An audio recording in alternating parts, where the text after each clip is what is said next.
Hi friends, good morning. কেমন আছো তোমরা? আশা করি খুব ভালো আছো, আর আমরাও খুব ভালো আছি। তো রোজের মতো আজও চলে এসেছি সকাল সকাল তোমাদের সঙ্গে মর্নিং বলে শুরু করব। দোকানে চলে এসেছি 8:30টার দিকে। তো এসে আমার দোকানে সব কিছু রেডি হয়ে গেছে। এতক্ষণ দোকানে কাজ করছিলাম, অবশ্য সময় পাইনি তোমাদের সঙ্গে ভিডিওর মধ্যে আসার জন্য। তো এখন চলে এসেছি, এখনও চা খাওয়া হয়নি।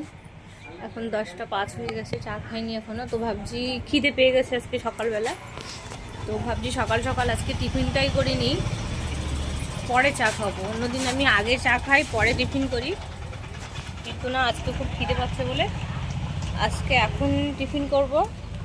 এখন আগে টিফিন করব, পরে চা খাবো। তো দেখো আমি এখন কি খাচ্ছি। দেখো, চিড়ের পোয়া বানিয়েছি আজকে। এটা চিড়ের পোয়া। রোজ রোজ একই টিফিন ভালো লাগে না, তো ভাবছি একটু ঘুরিয়ে ফিরিয়ে খায়। অনেকদিন পোয়া বানানো হয়নি, তো পোয়া বানিয়েছি।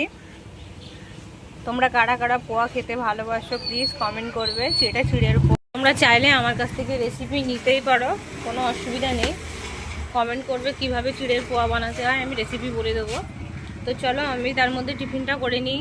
যারা যারা আমার চ্যানেলটাই এখনও কমেন্ট করোনি, ফলো করোনি, লাইক করোনি, তারা করে নাও। আমি খেয়ে নিই। বাই।